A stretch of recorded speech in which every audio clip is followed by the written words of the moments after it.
the Bible cover to cover, and we're going to do that over the next 2 weeks, back to back in hourly slots. So if this works and if this is coming out, you can join us as we read the Bible cover to cover.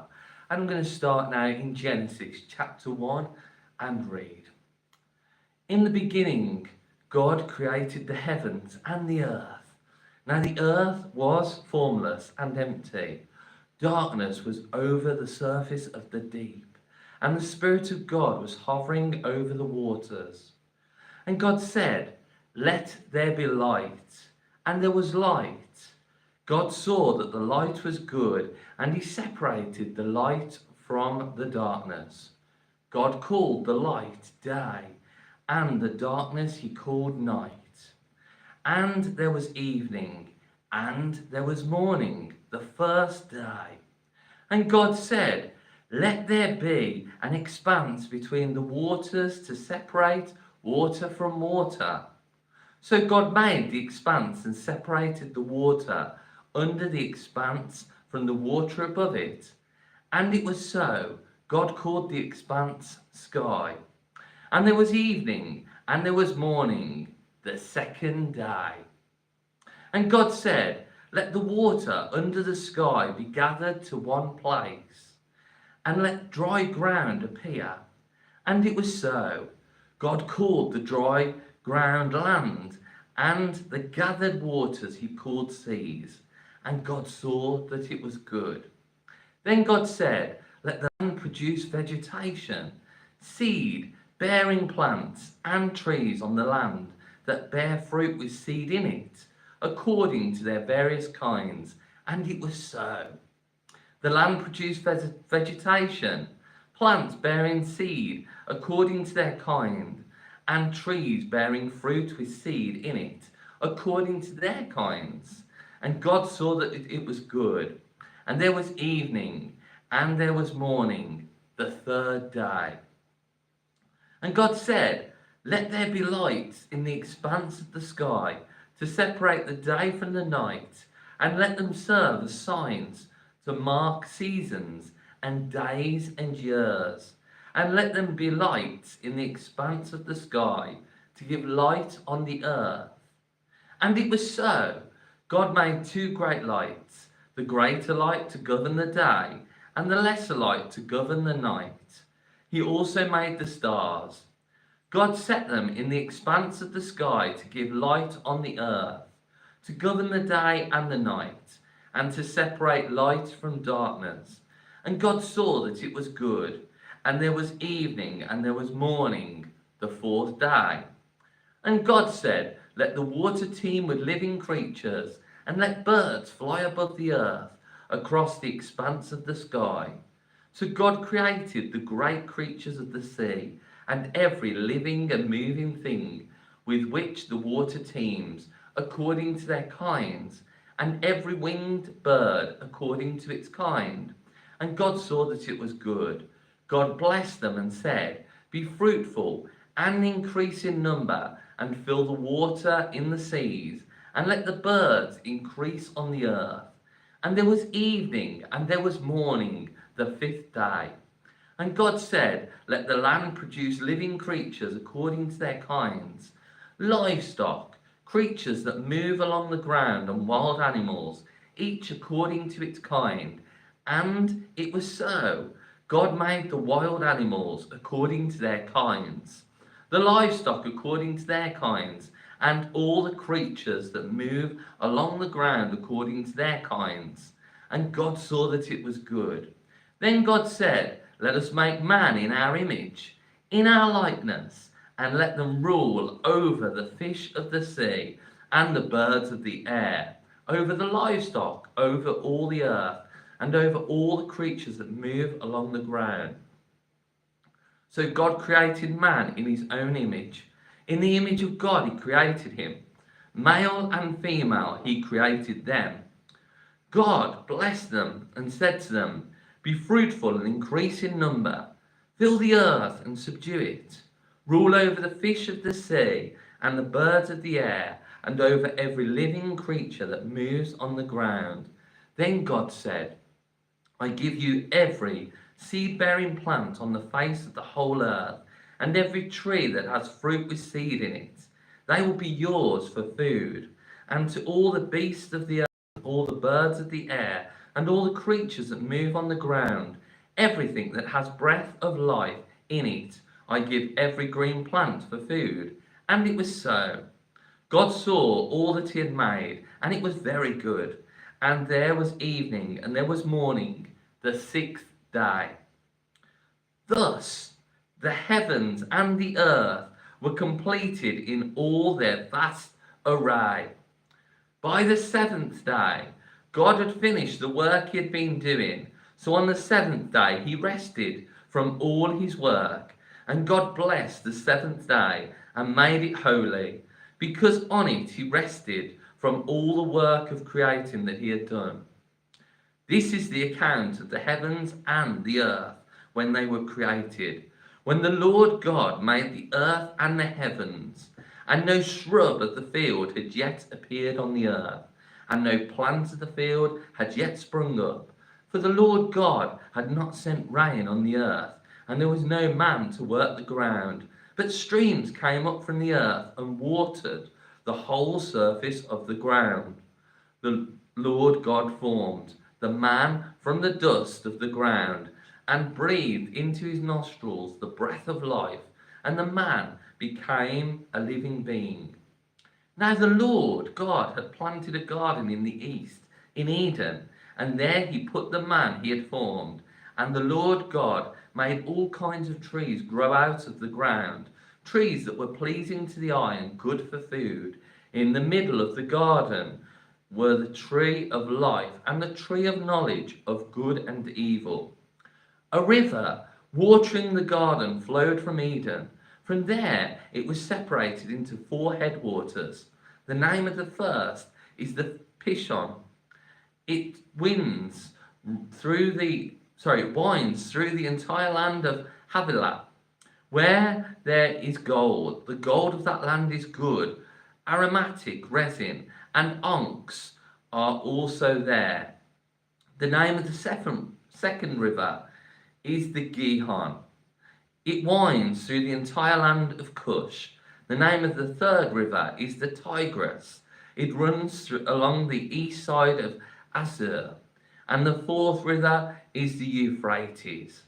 The Lord God took the man and put him in the Garden of Eden to work it and take care of it. And the Lord God commanded the man, "You are free to eat from any tree in the garden, but you must not eat from the tree of the knowledge of good and evil, for when you eat of it, you will surely die." The Lord God said, "It is not good for the man to be alone. I will make a helper suitable for him." Now the Lord God had formed out of the ground all the beasts of the field and all the birds of the air. He brought them to the man to see what he would name them, and whatever the man called each living creature, that was its name. So the man gave names to all the livestock, the birds of the air, and all the beasts of the field. But for Adam no suitable helper was found. So the Lord God caused the man to fall into a deep sleep. And while he was sleeping, he took one of the man's ribs and closed it up the place with flesh. Then the Lord God made a woman from the rib he had taken out of the man, and he brought her to the man. The man said, "This is now bone of my bones and flesh of my flesh. She shall be called woman, for she was taken out of man." For this reason a man will leave his father and mother and be united to his wife, and they will become one flesh. The man and his wife were both naked, and they felt no shame. Chapter 3. Now the serpent was more crafty than any of the wild animals the Lord God had made. He said to the woman, "Did God really say, 'You must not eat from any tree in the garden'?" The woman said to the serpent, "We may eat fruit from the trees in the garden, but God did say, 'You must not eat fruit from the tree that is in the middle of the garden, and you must not touch it, or you will die.'" "You will not surely die, the serpent said to the woman, for God knows that when you eat of it, your eyes will be opened, and you will be like God, knowing good and evil. When the woman saw that the fruit of the tree was good for food and pleasing to the eye, and also desirable for gaining wisdom, she took some and ate it. She also gave some to her husband who was with her, and he ate it. Then the eyes of both of them were opened, and they realized they were naked. So they sewed fig leaves together and made coverings for themselves. Then the man and his wife heard the sound of the Lord God as he was walking in the garden in the cool of the day.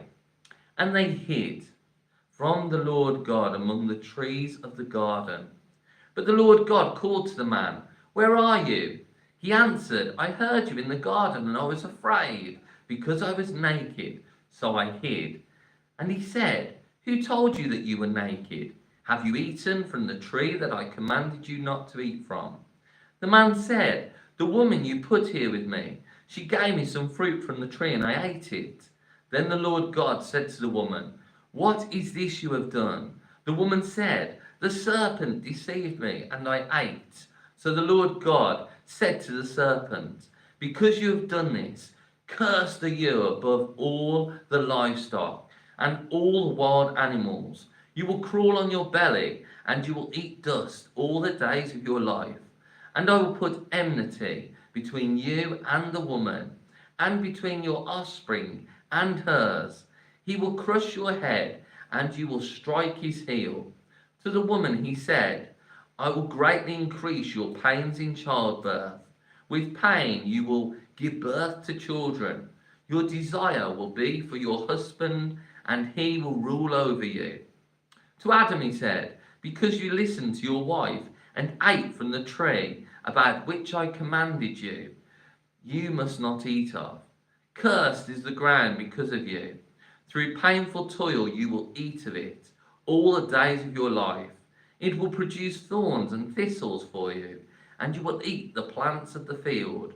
By the sweat of your brow you will eat your food until you return to the ground since from which you were taken. For dust you are, and to dust you will return." Adam named his wife Eve because she would become the mother of all the living. The Lord God made garments of skin for Adam and his wife and clothed them. And the Lord God said, "The man has now become like one of us, knowing good and evil. He must not be allowed to reach out his hand and take also from the tree of life and eat and live forever." So the Lord God banished him from the Garden of Eden to work the ground from which he had been taken. After he drove the man out, he placed on the east side of the Garden of Eden cherubim and a flaming sword, flashing back and forth to guard the way to the tree of life. Chapter 4. Adam lay with his wife Eve, and she became pregnant and gave birth to Cain. She said, "With the help of the Lord, I have brought forth a man." Later she gave birth to his brother Abel. Now Abel kept flocks, and Cain worked the soil. In the course of time, Cain brought some of the fruits of the soil as an offering to the Lord. But Abel brought fat portions from some of the firstborn of his flock. The Lord looked with favour on Abel and his offering, but on Cain and his offering he did not look with favour. So Cain was very angry, and his face was downcast. Then the Lord said to Cain, "Why are you so angry? Why is your face downcast? If you do what is right, will you not be accepted? But if you do not do what is right, sin is crouching at your door. It desires to have you, but you must master it." Now Cain said to his brother Abel, "Let's go out to the field." And while they were in the field, Cain attacked his brother Abel and killed him. Then the Lord said to Cain, "Where is your brother Abel?" "I don't know," he replied. "Am I my brother's keeper?" The Lord said, "What have you done? Listen, Your brother's blood cries out to me from the ground. Now you are under a curse and driven from the ground, which opened its mouth to receive your brother's blood from your hand. When you work the ground, it will no longer yield its crops for you. You will be a restless wanderer on the earth. Cain said to the Lord, my punishment is more than I can bear. Today you are driving me from the land, and I will be hidden from your presence. I will be a restless wanderer on the earth, and whoever finds me will kill me. But the Lord said to him, not so. If anyone kills Cain, he will suffer vengeance 7 times over.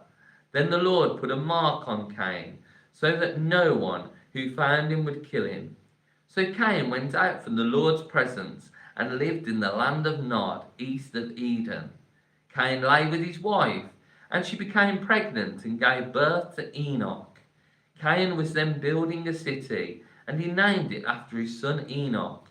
To Enoch was born Irad, and Irad was the father of Mehujael, and Mehujael was the father of Methuselah, and Methuselah was the father of Lamech. Lamech married 2 women, one named Ada and the other Zillah. Ada gave birth to Jabal. He was the father of those who live in tents and raise livestock. His brother's name was Jubal. He was the father of all who play the harp and flute. Zillah also had a son, Tubal-Cain, who forged all kinds of tools out of bronze and iron. Tubal-Cain's sister was Naamah.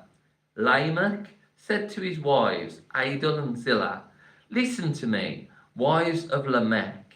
Hear my words. I have killed a man for wounding me, a young man for injuring me. If Cain is avenged 7 times, then Lamech 77 times. Adam lay with his wife again, and she gave birth to a son and named him Seth, saying, God has granted me another child in place of Abel, since Cain killed him. Seth also had a son, and he named him Enosh. At that time, men began to call on the name of the Lord. Chapter 5. This is the written account of Adam's line. When God created man, he made him in the likeness of man. He created them male and female and blessed them. And when they were created, he called them man. When Adam had lived 130 years, he had a son in his own likeness, in his own image, and he named him Seth. After Seth was born, Adam lived 800 years and had other sons and daughters. Altogether, Adam lived 930 years, and then he died. When Seth had lived 105 years, he became the father of Enosh. And after he became the father of Enosh, Seth lived 807 years and had other sons and daughters. Altogether, Seth lived 912 years, and then he died. When Enosh had lived 90 years, he became the father of Kenan. And after he became the father of Kenan, Enosh lived 815 years and had other sons and daughters. Altogether, Enosh lived 905 years, and then he died. When Kenan had lived 70 years, he became the father of Mahalalel. And after he became the father of Mahalalel, Kenan lived 840 years and had other sons and daughters. Altogether, Kenan lived 910 years, and then he died. When Mahalalel had lived 65 years, he became the father of Jared. And after he became the father of Jared, Mahalalel lived 830 years and had other sons and daughters. Altogether, Mahalalel lived 895 years, and then he died. When Jared had lived 162 years, he became the father of Enoch. And after he became the father of Enoch, Jared lived 800 years and had other sons and daughters. Altogether, Jared lived 962 years, and then he died. When Enoch had lived 65 years, he became the father of Methuselah. And after he became the father of Methuselah, Enoch walked with God 300 years and had other sons and daughters. Altogether, Enoch lived 365 years. Enoch walked with God. Then he was no more, because God took him away. When Methuselah had lived 187 years, he became the father of Lamech. And after he became the father of Lamech, Methuselah lived 782 years and had other sons and daughters. Altogether, Methuselah lived 969 years, and then he died. When Lamech had lived 182 years, he had a son. He named him Noah, and said, "He will comfort us in the labour and painful toil of our hands caused by the ground the Lord has cursed." After Noah was born, Lamech lived 595 years and had other sons and daughters. Altogether, Lamech lived 777 years, and then he died. After Noah was 500 years old, he became the father of Shem, Ham, and Japheth. Chapter 6. When men began to increase in number on the earth and daughters were born to them, the sons of God saw that the daughters of men were beautiful, and they married any of them they chose. Then the Lord said, "My spirit will not contend with man forever, for he is mortal. His days will be 120 years. The Nephilim were on the earth in those days, and also afterward, when the sons of God went to the daughters of men and had children by them. They were the heroes of old, men of renown. And the Lord saw how great man's wickedness on the earth had become, and that every inclination of the thoughts of his heart was only evil all the time. The Lord was grieved that he had made man on the earth, and his heart was filled with pain. So the Lord said, "I will wipe mankind, whom I have created from the face of the earth, men and animals, and creatures that move along the ground, and birds of the air, for I am grieved that I have made them." But Noah found favour in the eyes of the Lord. This is the account of Noah. Noah was a righteous man, blameless among the people of his time, and he walked with God. Noah had 3 sons, Shem, Ham, and Japheth. Now the earth was corrupt in God's sight, and was full of violence. God saw how corrupt the earth had become, for all the people on earth had corrupted their ways. So God said to Noah, "I am going to put an end to all people, for the earth is filled with violence because of them. I am surely going to destroy both them and the earth. So make yourself an ark of cypress wood, make rooms in it, and coat it with pitch, inside and out. This is how you are to build it. The ark is to be 400 feet long, 75 feet wide, and 45 feet high. Make a roof for it and finish the ark within 18 inches of the top. Put a door in the side of the ark, and make lower, middle, and upper decks. I am going to bring floodwaters on the earth to destroy all life under the heavens, every creature that has breath of life in it. Everything on earth will perish, but I will establish my covenant with you, and you will enter the ark, you and your sons, and your wife, and your sons' wives with you. You are to bring into the ark 2 of all living creatures, male and female, to keep them alive with you. 2 of every kind of bird, of every kind of animal, and of every kind of creature that moves along the ground will come to you to be kept alive. You are to take every kind of food that is to be eaten and store it away as food for you and for them."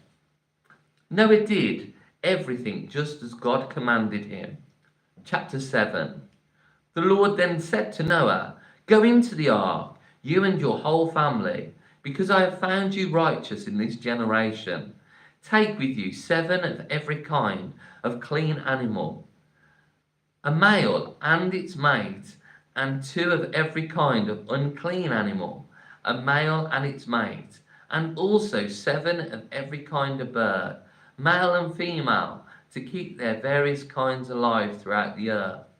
7 days from now I will send rain on the earth for 40 days and 40 nights, and I will wipe from the face of the earth every living creature I have made. And Noah did all that the Lord commanded him. Noah was 600 years old when the flood waters came on the earth, and Noah and his sons and his wife and his sons' wives entered the ark to escape the waters of the flood. Pairs of clean and unclean animals, of birds and all creatures that move along the ground, male and female, came to Noah and entered the ark as God had commanded Noah. And after the 7 days, the flood waters came on the earth. In the 600th year of Noah's life, on the 17th day of the 2nd month, on that day, all the springs of the great deep burst forth, and the floodgates of the heavens were opened, and the rain fell on the earth 40 days and 40 nights. On that very day, Noah and his sons Shem, Ham, and Japheth, together with his wife and his wives of his 3 sons, entered the ark. They had with them every wild animal according to its kind, all livestock according to their kinds, every creature that moves along the ground according to its kind, and every bird according to its kind, everything with wings, pairs of all creatures that have the breath of life in them, came to Noah and entered the ark. The animals going in were male and female of every living thing, as God had commanded Noah. Then the Lord shut him in. For 40 days the flood kept coming on the earth, and as the waters increased, they lifted the ark high above the earth. The waters rose and increased greatly on the earth, and the ark floated on the surface of the water. They rose greatly on the earth, and all the high mountains under the entire heavens were covered. The waters rose and covered the mountains to a depth of more than 20 feet. Every living thing that moved on the earth perished. Birds, livestock, wild animals, all the creatures that swarm over the earth, and all mankind. Everything on dry land that had the breath of life in its nostrils died. Every living thing on the face of the earth was wiped out. Men and animals and the creatures that move along the ground and the birds of the air were wiped from the earth. Only Noah was left and those with him in the ark. The waters flooded the earth for 150 days. Chapter 8. But God remembered Noah and all the wild animals and the livestock that were with him in the ark, and he sent a wind over the earth, and the waters receded. Now the springs of the deep and the floodgates of the heavens had been closed, and the rain had stopped falling from the sky. The water receded steadily from the earth. At the end of the 150 days, the water had gone, and on the 17th day of the 7th month, the ark came to rest on the mountains of Ararat. The waters continued to recede until the 10th month, and on the first day of the 10th month, the tops of the mountains became visible. After 40 days, Noah opened the window he had made in the ark and sent out a raven, and it kept flying back and forth until the water had dried up from the earth. Then he sent out a dove to see if the water had receded from the surface of the ground. But the dove could find no place to set its feet, because there was water all over the surface of the earth. So it returned to Noah in the ark. He reached out his hand and took the dove and brought it back to himself in the ark. He waited 7 more days and again sent out the dove from the ark.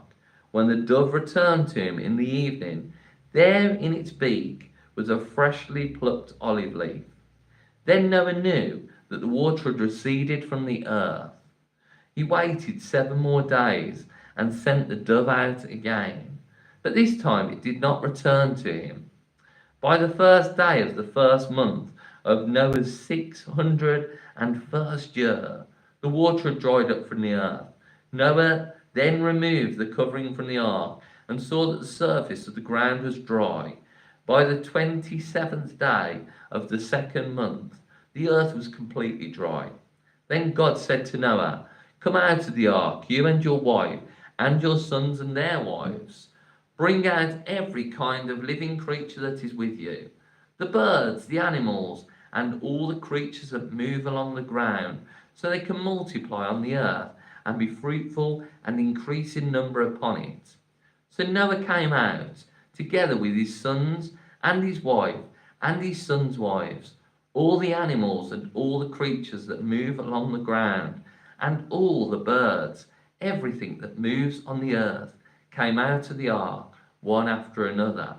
Then Noah built an altar to the Lord, and taking some of all the clean animals and clean birds, he sacrificed burnt offerings on it. The Lord smelled the pleasing aroma, and said in his heart, "Never again will I curse the ground because of man, even though every inclination of his heart is evil from childhood. And never again will I destroy all living creatures as I have done, as long as the earth endures, seed time and harvest, cold and heat, summer and winter, day and night will never cease." Chapter 9. Then God blessed Noah and his sons, saying to them, "Be fruitful and increase in number, and fill the earth. The fear and dread of you will fall upon all the beasts of the earth, and all the birds of the air, upon every creature that moves along the ground, and upon all the fish of the sea. They are given into your hands. Everything that lives and moves will be food for you. Just as I gave you the green plants, I now give you everything. But you must not eat meat that has its lifeblood still in it. And for your lifeblood, I will surely demand an accounting. I will demand an accounting from every animal, and from each man too. I will demand an accounting for the life of his fellow man. Whoever sheds the blood of man, by man shall his blood be shed. For in the image of God has God made man. As for you, be fruitful and increase in number.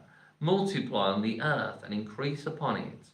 Then God said to Noah and to his sons with him, "I now establish my covenant with you, and with your descendants after you, and with every living creature that was with you, the birds, the livestock, and all the wild animals, all those that came out of the ark with you, every living creature on earth. I establish my covenant with you. Never again will all life be cut off by the waters of a flood. Never again will there be a flood to destroy the earth." And God said, "This is the sign of the covenant I am making between me and you, and every living creature with you, a covenant for all generations to come. I have set my rainbow in the clouds, and it will be a sign of the covenant between me and the earth. Whenever I bring clouds over the earth, and the rainbow appears in the clouds, I will remember my covenant between me and you, and all living creatures of every kind. Never again will the waters become a flood to destroy all life. Whenever the rainbow appears in the clouds, I will see it and remember the everlasting covenant between God and all living creatures of every kind of the earth." So God said to Noah, "This is the sign of the covenant I have established between me and all life on the earth." The sons of Noah who came out of the ark were Shem, Ham, and Japheth. Ham was the father of Canaan. These were the 3 sons of Noah, and from them came the people who were scattered all over the earth. Noah, a man of the soil, proceeded to plant a vineyard. When he drank some of its wine, he became drunk and lay uncovered inside his tent. Ham, the father of Canaan, saw his father's nakedness and told his two brothers outside. But Shem and Japheth took a garment and laid it across their shoulders. Then they walked him backward and covered their father's nakedness. Their faces were turned the other way so that they would not see their father's nakedness. When Noah awoke from his wine and found out what his youngest son had done to him, he said, "Cursed be Canaan, the lowest of slaves will he be to his brothers." He also said, "Blessed be the Lord, the God of Shem. May Canaan be the slave of Shem. May God extend the territory of Japheth. May Japheth live in the tents of Shem, and may Canaan be his slave." After the flood, Noah lived 350 years. Altogether, Noah lived 950 years, and then he died. Chapter 10. This is the account of Shem, Ham, and Japheth, Noah's sons, who themselves had sons after the flood. The sons of Japheth: Gomer, Magog, Madai, Javan, Tubal, Meshech, and Tiras. The sons of Gomer: Ashkenaz, Riphath, and Togarmah. The sons of Javan: Elisha, Tarshish, the Kittim, and the Rodanim. From these the maritime people spread out into their territories by their clans, within their nations, each with its own language. The sons of Ham: Cush, Mizraim, Put, and Canaan. The sons of Cush: Seba, Havilah, Sabta, Ramah, and Sabteka. The sons of Ramah: Sheba and Dedan. Cush was the father of Nimrod, who grew to be a mighty warrior on the earth. He was a mighty hunter before the Lord.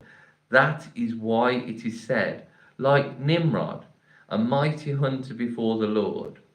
The first centers of his kingdom were Babylon, Erech, Akkad, and Calneh in Shinar.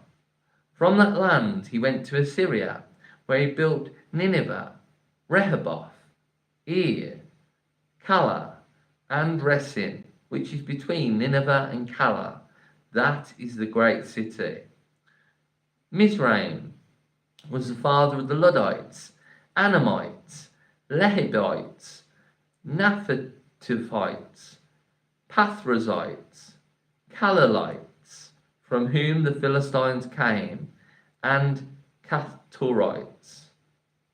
Canaan was the father of Sidon, his firstborn, and of the Hittites, Jebusites, Amorites, Girgashites, Hivites, Archites, Sinites, Arvatites, Zemarites, and Hamathites. Later the Canaanite clans scattered, and the borders of Canaan reached from Sidon toward Gerar as far as Gaza, and then towards Sodom, Gomorrah, Admah, and Zebedeen, as far as Lasha. These are the sons of Ham by their clans and languages, in their territories and nations.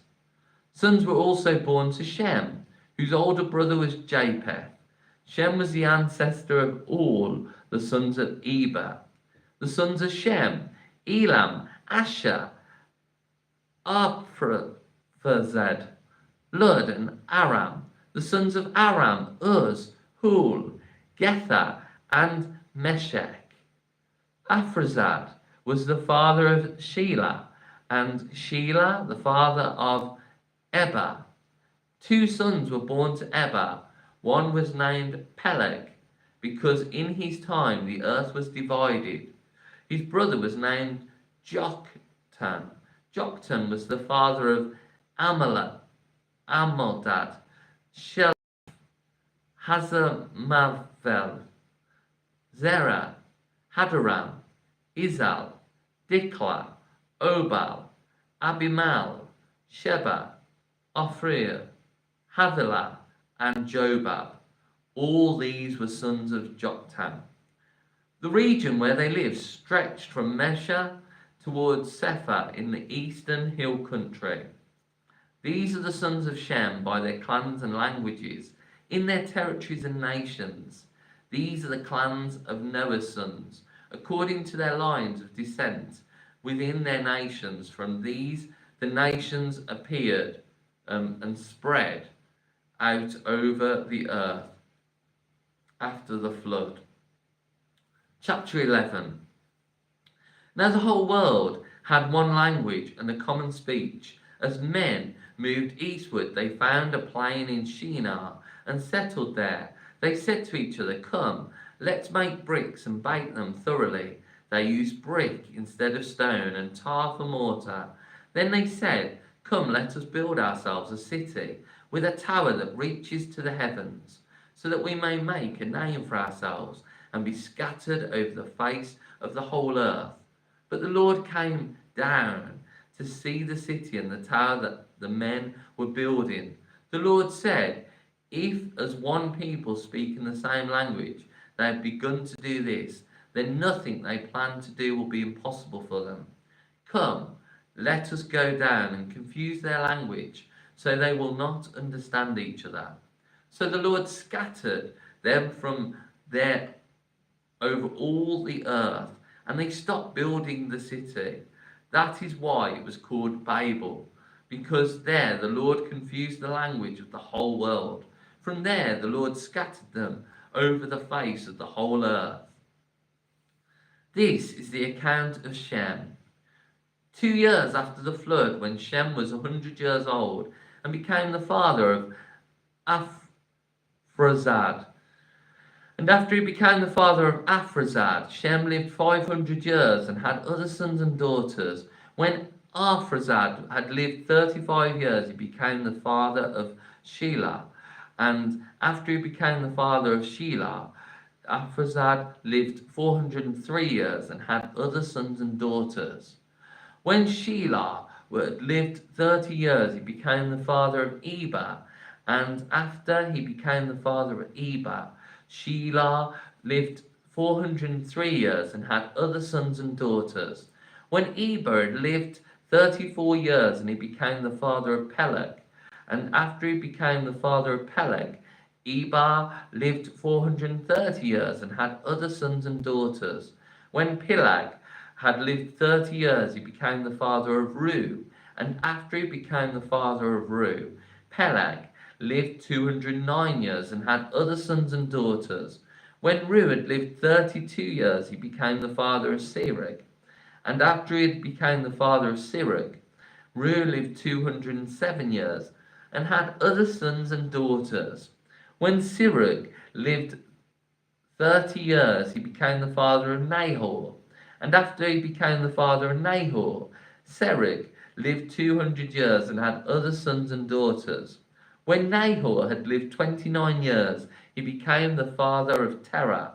And after he became the father of Terah, Nahor lived 119 years and had other sons and daughters. After Terah had lived 70 years, he became the father of Abram, Nahor, and Haran. This is the account of Terah.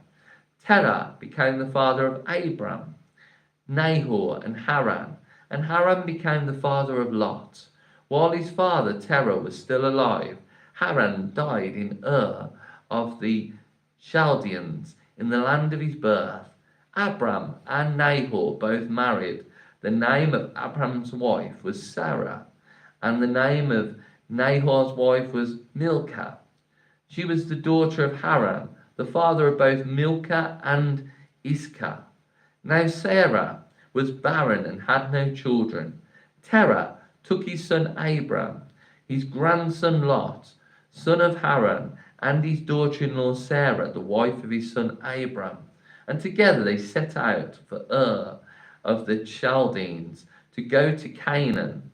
But when they came to Haran, they settled there. Terah lived 205 years, and he died in Haran.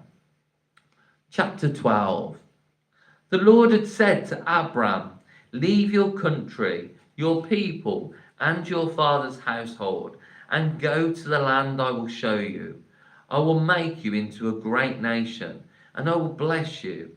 I will make your name great, and you will be a blessing. I will bless those who bless you, and whoever curses you I will curse, and all the peoples on earth will be blessed through you." So Abram left as the Lord had told him, and Lot went with him. Abram was 75 years old when he set out from Haran. He took his wife Sarah, his nephew Lot, tree of Morah at Shechem. At that time the Canaanites were in the land. The Lord appeared to Abram and said, "To your offspring I will give this land." So he built an altar there to the Lord who had appeared to him. From there he went on towards the hills east of Bethel and pitched his tent, with Bethel on the west and Iron on the east. There he built an altar to the Lord and called on the name of the Lord. Then Abram set out and continued toward the Negev. Now there was a famine in the land, and Abram went down to Egypt to live there for a while because the famine was severe. As he was about to enter Egypt, he said to his wife Sarah, "I know what a beautiful woman you are. When the Egyptians see you, they will say, 'This is your wife.' Then they will kill me, but they will let you live. Say you are my sister, so that I may be treated well for your sake, and my life will be spared because of you." When Abram came to Egypt, the Egyptians saw that she was a very beautiful woman, and when the Pharaoh's officers and officials saw her, they praised her to Pharaoh, and she was taken into his palace. He treated Abram well for her sake, and Abram acquired cattle, male and female, donkeys, men servants, and maidservants, and camels. But the Lord inflicted serious diseases on Pharaoh and his household because of Abram's wife Sarah. So Pharaoh summoned Abram. "What have you done to me?" he said. "Why didn't you tell me she was your wife? Why did you say she's my sister, so that I took her to be my wife? Now then, here is your wife, take her and go." Then Pharaoh gave orders about Abram to his men, and they sent him on his way with his wife and everything he had. Chapter 13. So Abram went up from Egypt to the Negev, and his wife and everything he had, and Lot went with him. Abram had become very wealthy in livestock and in silver and gold. From the Negev he went from place to place until he came to Bethel, to the place between Bethel and Ai, where his tent had been earlier and where he had first built an altar. There Abram called on the name of the Lord. Now Lot, who was moving about with Abram, also had flocks and herds and tents, but the land could not support them while they stayed together, for their possessions were so great that they were not able to stay together. And quarrelling arose between Abram's herdsmen and the herdsmen of Lot. The Canaanites and Perizzites were also living in the land at that time. So Abram said to Lot, "Let's not have any quarrelling between you and me, or between your herdsmen and mine, for we are brothers. Is not the whole land before you? Let's part company. If you go to the left, I'll go to the right. If you go to the right, I'll go to the left." Lot looked up and saw that the whole plain of the Jordan was well watered, like the garden of the Lord, like the land of Egypt towards Zoar. This was before the Lord destroyed Sodom and Gomorrah. So Lot chose for himself the whole plain of the Jordan and set out toward the east. The two men parted company. Abram lived in the land of Canaan, while Lot lived among the cities of the plain and pitched his tent near Sodom. Now the men of Sodom were wicked and were sinning greatly against the Lord.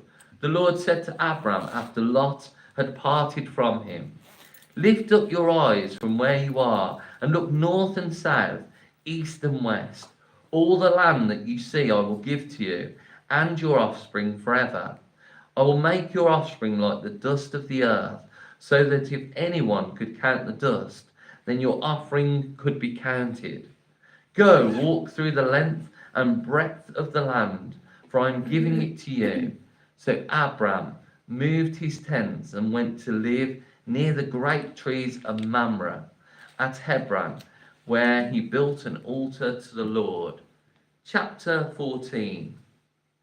At this time, Amraphel, king of Shinar, Arioch, king of Elazar, Kedorlaomer, king of Elam, and Tidal, king of Goom, went to war against Bera, king of Sodom, Bersha, king of Gomorrah, Shinad, king of Admah, Shemeber, king of Zeboim, and the king of Bela, that is Zor. All these latter kings joined forces in the valley of Sidon, the Salt Sea.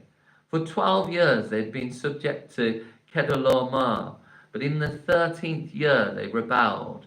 In the 14th year, Kedorlaomer and the kings allied with him went out and defeated the Rephites in Ashtaroth, Karnaim, the Zezites in Ham, the Emites in Shaver, Kiriathaim, and the Horites in the hill country of Seir, as far as Al-Paran near the desert. Then they turned back and went to Mishpat, that is Kadesh, and they conquered the whole territory of the Amalekites, as well as the Amorites who were living in Hazazon Tamar.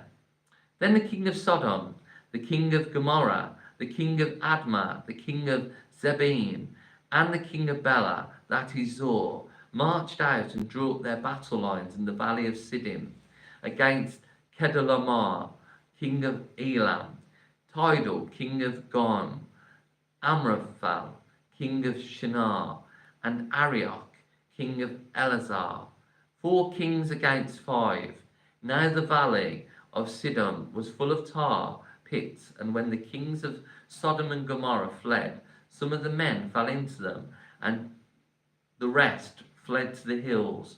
The 4 kings seized all the goods of Sodom and Gomorrah and all their food, and they went away. They also carried off Abram's nephew Lot and his possessions, since he was living in Sodom. One who had escaped came and reported this to Abram the Hebrew.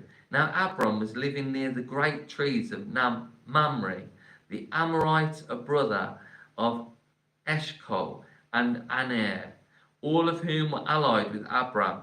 When Abram heard that his relative had been taken captive, he called out the 318 trained men born in his household and went in pursuit as far as Dan. During the night, Abram divided his men to attack them, and he routed them, pursuing them as far as Habor, north of Damascus. He recovered all the goods and brought back his relative Lot and his possessions, together with the women and the other people. After Abram returned from defeating Kedorlaomer and the kings allied with him, the king of Sodom came out to meet him in the valley of Sheva, that is the king's valley. Then Melchizedek, king of Salem, brought out bread and wine. He was priest of God Most High, and he blessed Abram, saying, "Blessed be Abram by God Most High, creator of heaven and earth, and blessed be God Most High, who delivered your enemies into your hand." Then Abram gave him a tenth of everything. The king of Sodom said to Abram, "Give me the people and keep the goods for yourself." But Abram said to the king of Sodom, "I have raised my hand to the Lord God Most High, creator of heaven and earth, and have taken an oath that I will accept nothing belonging to you, not even a thread or the thong of a sandal, so that you will never be able to say, 'I made Abram rich.' I will accept nothing but what my men have eaten, and share that belongs to the men who went with me. To Aner, Eshcol, and Mamre, let them have their share. Praise be to God. Can I just stand here?